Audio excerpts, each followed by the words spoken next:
स्वागत है आप सभी लोगों का एक बार फिर से। मैं अनिल पांडे अहमदाबाद गुजरात से आप सभी लोगों का तहे दिल से स्वागत करता हूं।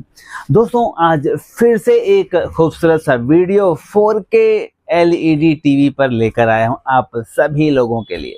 पैनल की प्रॉब्लम है और देखेंगे इसमें कौन कौन से सिचुएशन डिटेक्ट होते हैं और कैसे वो ठीक होती है। कई जगह पैनल के 4K सेट को लेकर के हम कंफ्यूज रहते हैं और उसके कुछ टेस्टिंग्स हमें नहीं पता रहते, इसलिए कंफ्यूजन ये बना रहता है कि टिकोन खराब है या नहीं खराब है, पैनल खराब है या नहीं खराब है। कुछ इसी तरह का वीडियो है और लॉयड का सेट है 43 इंच का। और देखें, सबसे पहले उसके सिम्टम्स दिखाने का प्रयास करूंगा। यहाँ रेड इंडिकेटर आया और सिम्टम्स आप देखेंगे, यहाँ ग्रीन शेड आ रहा है, यहाँ पे भी ग्रीन शेड आ रहा है। अब सवाल ये है कि इसमें क्या प्रॉब्लम है, क्या पैनल की CKV लाइन शॉर्ट है या टिकोन बोर्ड खराब है, कैसे पता करें। तो चलें आए मैं इसको चेक करके इसकी जांच करके आपको बताता हूं और साथ में मैं दिखाऊंगा कि किन किन बिंदुओं के बारे में हमें सोचना पड़ा और क्या इसका प्रॉब्लम निकला, वो हम देखेंगे इस वीडियो में। तो सबसे पहले इसके सिम्टम्स तो आपने देख ही लिए हैं। अब लगे हाथ आए मैं इसके वोल्टेज को भी आपको चेक करा दूंगा कि इसके जो इम्पोर्टेंट वोल्टेज आते हैं वो कौन से वोल्टेज हैं और कितना होते हैं। आप मीटर पर भी आप फोकस करें। चलें तब अब इसके वोल्टेज की रीडिंग मैं बताता हूं। आप इसके वोल्टेज की रीडिंग देखें, यहाँ AVDD 15 वोल्टेज कंप्लीट आ रहा है। AVDD के बाद यहाँ पे चेक कर लें, VCOM वोल्टेज परफेक्ट आ रहा है। VCOM के बाद यहाँ पे आप चेक करना चाहेंगे VGL देख लें कितना है, -12 बता रहा है। VGH की रीडिंग देख लें, 30 वोल्टेज बता रहा है। अब अगर ये सारे वोल्टेज कंप्लीट हैं, यहाँ पे देख लें लेवल शिफ्टर में VGL VGH इन हो रहा है कि नहीं वो देख लें। यहाँ देखें VGH लेवल शिफ्टर में इन हो रहा है यहाँ से, और यहाँ से VGL -7 वोल्टेज इन हो रहा है। ठीक है, -7 वोल्टेज VGL और प्लस 30 वोल्टेज VGH, ये दोनों लेवल शिफ्टर में जा रहा है। तो अब यहाँ इसका सीधा मतलब है कि सारे वोल्टेज अगर टिकोन बोर्ड में ओके हैं तो जाहिर सी बात है टिकोन बोर्ड तो ओके ही होगा, पैनल की CKV लाइन ही शॉर्ट होगी। हम ऐसा सोच सकते हैं पर ऐसा है नहीं, कहानी कुछ और है। और कहानी ये है कि अगर टिकोन बोर्ड में लगी हुई DC to DC IC के सारे वोल्टेज ओके हैं, इसका ये बिल्कुल मतलब नहीं होता कि बाकी सारी ICयां ओके हैं, क्योंकि उसके बाद भी उसमें गामा IC और लेबल शिफ्टर IC लगी हुई हैं। तो क्या आपने लेबल शिफ्टर IC के वोल्टेज चेक किए? क्या लेबल शिफ्टर IC के जो आउटपुट वोल्टेज हैं उसके बारे में आपको पता है? अगर पता है तो उसको चेक करें, अगर नहीं पता है तो यहाँ वीडियो देखें चेक करके। मैं लेबल शिफ्टर IC से आउट होने वाले वोल्टेज को दिखाऊंगा, जिसे CKV लाइन के वोल्टेज, CKV लाइन की। तो देखें यहाँ CKV लाइन की वैल्यू चेक करें, वहाँ वोल्टेज -3, उसके बाद यहाँ देखें -3, यहाँ पे भी -3, यहाँ पर भी -3। CKV की जितनी भी लाइनें हैं आप यहाँ देखें, सब लाइनों पे अगर -3 और इस तरह से आ रहा हो, यहाँ देखें -12, कहाँ पे 7 नंबर पे, यहाँ पे -12 आ रहा है। लेकिन इन सारी जगहों पे जो -3 डिटेक्ट हो रहा है, ये वोल्टेज कुछ अब नॉर्मल लग रहे हैं, क्योंकि CKV की लाइन पे सारे जो CKV की सीरीज है उस पे माइनस वोल्टेज कभी नहीं आते। तो जाहिर सी बात हम ऐसा सोच सकते हैं कि माइनस वोल्टेज के साथ में CKV की लाइन शॉर्ट होगी, लेकिन ये भी कोई ज़रूरी नहीं है। तो हम एक बार टिकोन में चेक कर लेते हैं कि ये शॉर्टिंग टिकोन साइड से है, ये वोल्टेज अब नॉर्मल टिकोन साइड से है या पैनल साइड से।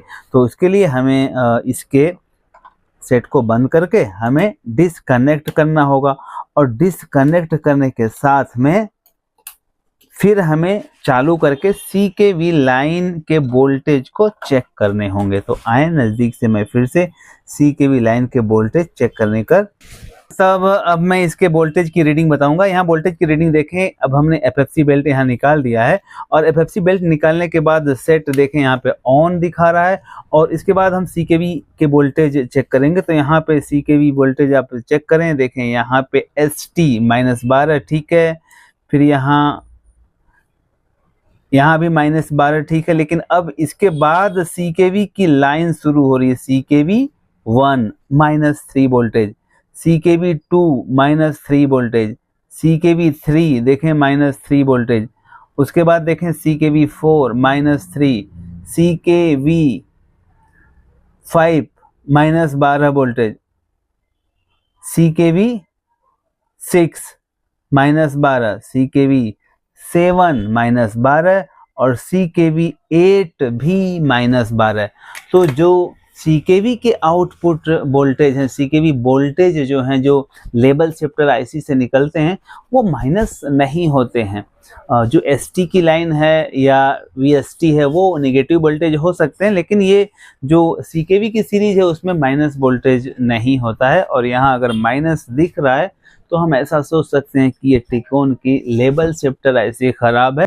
तो दोस्तों अब इसका सीधा मतलब है कि ये लेवल शिफ्टर IC खराब है। लेवल शिफ्टर IC अगर अवेलेबल है तो आप बदल दें, ये सेट हो जाएगा। लेकिन मेरे पास तो लेवल शिफ्टर IC नहीं है और इत्तेफाक से एक दूसरा टिकोन बोर्ड है जो इसकी जगह पे लग जाएगा। देखें यहाँ पे थोड़ा सा रुक करें, ये जो हम टिकोन की बात कर रहे हैं वो ये टिकोन है और इसके जगह पे हम ये V500DJ7 ये टिकोन बोर्ड डाल देंगे और सेट ओके हो जाएगा। और मैं यहाँ पे CKV की जो ये लाइन है ये वोल्टेज भी चेक करके दिखाऊंगा। CKV 1 से लेकर 8 वोल्टेज तक जो यहाँ रीडिंग दिया है वो वोल्टेज की रीडिंग भी बताऊंगा, क्योंकि यहाँ पे जो रीडिंग दिया है वो रीडिंग उसमें इस जगह दिया है।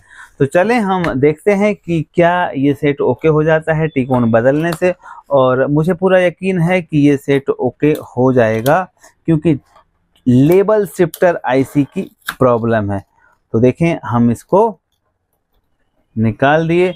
अब इसके साथ में हमें ये टिकोन बोर्ड इसके साथ रिप्लेस करना है। देखें आप इसको निकाल करके ये रिप्लेस कर देना है। तो अब हम इसको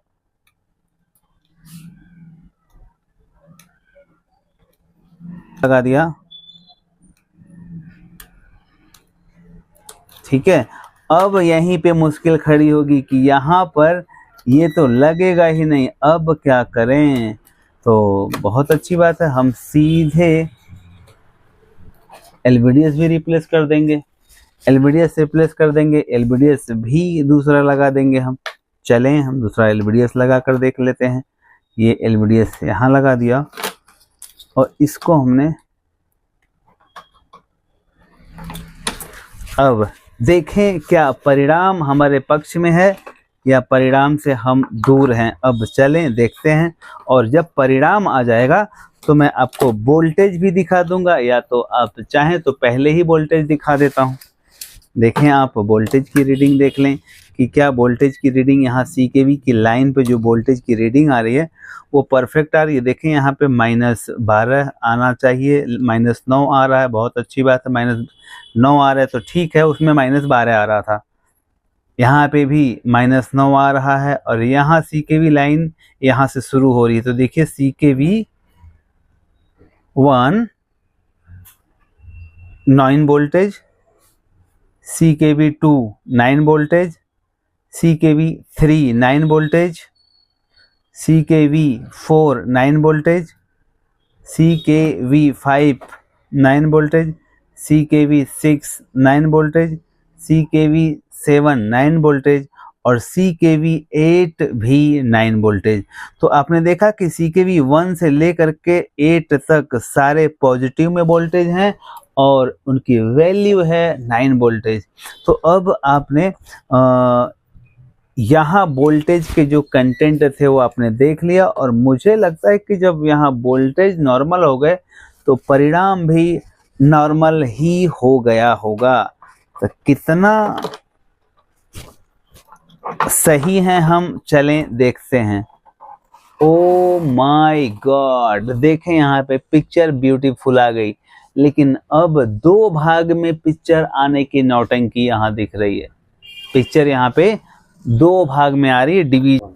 चले हमने इसको लगाए, देखें 2 भाग में पिक्चर आ गया। टिकोन बदलने से 2 भाग में पिक्चर आ गया, क्योंकि टिकोन के अंदर जो फ्लैश में प्रोग्राम है वो अलग है और उसका मदरबोर्ड में जो प्रोग्राम है वो अलग है। लेकिन घबराने की आवश्यकता नहीं है, हम इसको सर्विस मोड खोलेंगे, डिवीजन में जाएंगे और उसको डिवीजन सेट करेंगे तो ये डबल 2 भाग में पिक्चर आना सॉल्व हो जाएगा।